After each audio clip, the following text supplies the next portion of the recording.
स्वागत है आप सबका हमारे चैनल में। ये हमारे सब्जेक्ट वाइज रिव्यू में हमारा पार्ट 5 है, जो कि पीजीटी हिंदी सब्जेक्ट के लिए बनाया गया है। इससे पहले हमने PGT bio, PGT physics, TGT and PGT maths की वीडियो ऑलरेडी अपलोड कर दी है। इसके साथ हमने एक अपना नया इनिशिएटिव जो कि करंट्स का है, वो भी अपलोड करना शुरू कर दिया है। उसके अंदर करंट प्लस स्टैटिक का पार्ट हमने कवर किया है, ताकि दोनों चीज़ आपकी कवर हो एक साथ ही। आई नो वीडियो अपलोड करने में थोड़ा सा डिले हो रहा है हमें। उसका रीज़न है क्योंकि स्कूल्स में, केवी स्कूल्स में प्री बोर्ड के एग्ज़ाम्स की कॉपीज़ चेक हो रही हैं और इंस्पेक्शन चल रहे हैं स्कूल में। रिपब्लिक डे का कल इवेंट हुआ है, आज परीक्षा पे चर्चा थी, तो इन सब की वजह से कोई ना, मतलब ये बहुत इंपॉर्टेंट इवेंट है केवी के, और इन सब में टीचर्स के बहुत ज़्यादा एफर्ट लगते हैं इन सबको कंप्लीट कराने में।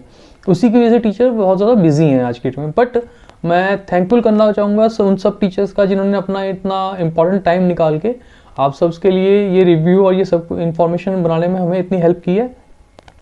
आज की वीडियो के लिए मैं स्पेशली थैंक करना चाहूँ कामनी मैम के लिए, जो कि बहुत ज़्यादा बिजी हैं, अभी भी वो अपने वर्क में लगी हुई हैं, बट उन्होंने इस पूरे बिजी शेड्यूल में से भी टाइम निकाल के आपके लिए एक बहुत ही इंफॉर्मेटिव वीडियो बनाई है, जो कि हम अब आपको नेक्स्ट दिखाने जा रहे हैं। नमस्कार, मेरा नाम कामिनी तिवारी है। केंद्रीय विद्यालय संगठन में मेरी नियुक्ति 2010 में हुई थी। कुल कार्य का अनुभव मुझे 12 वर्ष का है। जहाँ तक बात एलडीसी अर्थात विभागीय परीक्षा की आती है, जिसमें अभ्यर्थियों ने परास्नातक या स्नातकोत्तर की परीक्षाएं दी थी, यदि हम उसकी बात करें तो परीक्षा का स्तर सामान्य बिल्कुल भी नहीं था। परीक्षा में आपका अध्ययन अति विशिष्ट होना चाहिए। यदि आपका अध्ययन विशिष्ट है तो निश्चय ही प्रश्न पत्र आपके लिए आसान हो जाएगा। यदि हम इस परीक्षा में पाठ्यक्रम की बात करें तो पाठ्यक्रम एनसीईआरटी पर आधारित था, अर्थात यदि आप स्नातकोत्तर परीक्षा के लिए तैयारी कर रहे हैं तो आपको कक्षा 11वीं तथा 12वीं की एनसीईआरटी की पुस्तकें नितांत आवश्यक हैं। कक्षा 11वीं और 12वीं की पुस्तकों में आरोह भाग 1, आरोह भाग 2, वितान भाग 1, वितान भाग 2 तथा अभिव्यक्ति और माध्यम का विशिष्ट अध्ययन अत्यंत आवश्यक है। और इसमें भी परीक्षा में प्रत्यक्ष प्रश्न न पूछकर अप्रत्यक्ष रूप से प्रश्न पूछे जा रहे हैं। अतः सामान्य अध्ययन से बिल्कुल भी परीक्षा उत्तीर्ण नहीं की जा सकती। उसके लिए विशिष्ट अध्ययन अत्यंत आवश्यक है। यदि हम परीक्षा के दृष्टिकोण से देखें कि परीक्षा में किस किस प्रकार के प्रश्न पूछे गए थे, तो परीक्षा में कुछ प्रश्न तो बिल्कुल भी सामान्य स्तरीय थे, परंतु अधिकतर प्रश्न लेखकों, कवियों, लेखिकाओं तथा कवयित्रियों के कृतित्व पर आधारित थे तथा साहित्य की विधाओं की भी जानकारी होना अत्यंत आवश्यक है। अतः लेखकों तथा कवियों का परिचय तथा उनकी रचनाओं का परिचय या उनकी रचनाओं को जानना, उनके पात्रों को जानना अत्यंत आवश्यक है। अतः आपका अध्ययन विशिष्ट होना चाहिए।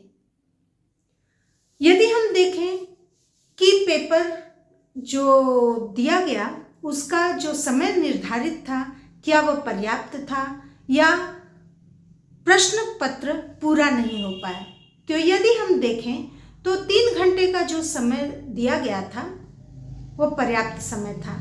यदि आपका अध्ययन विशिष्ट है तो आपके लिए 3 घंटे का समय कम नहीं होगा और आप अपने प्रश्न पत्र को अच्छी तरीके से हल कर पाएंगे।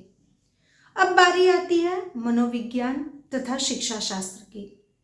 जहाँ तक बाल मनोविज्ञान तथा शिक्षा शास्त्र की बात आती है, तो शिक्षा शास्त्र पर आधारित जितने भी प्रश्न थे वो चिंतन पर आधारित थे।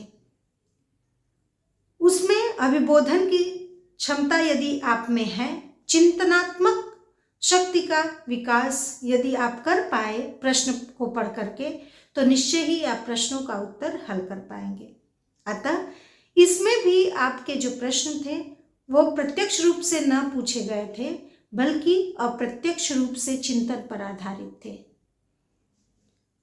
अब बारी आती है कि जितने भी अभ्यर्थी इस परीक्षा को दे रहे हैं या इच्छुक हैं इस प्रतियोगी परीक्षा को उत्तीर्ण करने के लिए, उनके लिए मैं यही कहूँगी कि लगन के पांव थककर चूर नहीं होते, द्वार उपलब्धियों के दूर नहीं होते, हौसले का कद बढ़ा लिया जिसने, उसके लिए खट्टे अंगूर नहीं होते। अतः आप प्रयास कीजिए, सफलता निश्चय ही आपके कदम चूमेगी।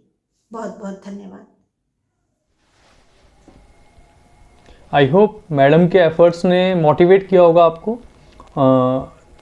आगे ऐसी ही और इन्फॉर्मेटिव और मोटिवेटेड वीडियो के लिए आप हमारे चैनल को सब्सक्राइब कीजिए, जिससे जैसे ही हम अपना कंटेंट जो अपलोड करते हैं ताकि आपको मैसेज मिल पाए और आप उससे बेनिफिट हो पाए, मतलब आपको उससे फ़ायदा मिल पाए।